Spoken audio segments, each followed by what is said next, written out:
پلنگ پلنگ پلنگ پلنگ من عاشق پلنگم. حتما به جون خودم با این لباس پلنگ صورتی بیشتر شبیه گربه شدی تا شوالیه تاریکی. ساکت باش رابین، این تنها لباسی بود که تو انبار مونده بود. مهم بازی از بانکه نه رنگ لباس. باشه، ولی اگه پلیس از خنده قش کردن من مسئولیتشو نمیپذیرم. آخ ببخش بتمن، تیر از دستم لیز خورد. لیز خورد؟ تو هم چه همدم میزنی؟ اگر بار گران بودیم و رفتیم، اگر نامهربان بودیم و رفتیم.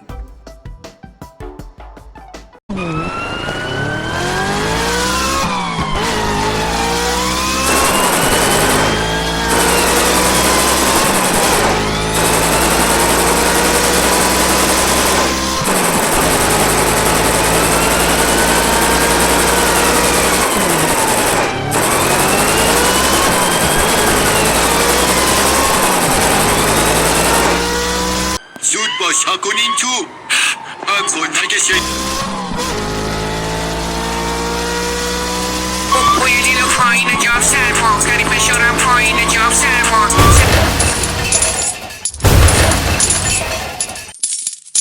تو باش لنگی بند جونه.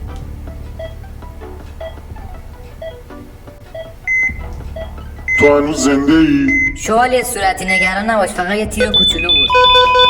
بلند شو تخم سگ.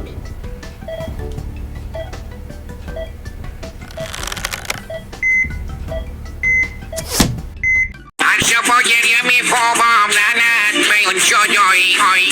من که میمردم واسه تو گرفتی. هر شب میمردم هر شب با گریه میخوابم لعنت به اون جدایی.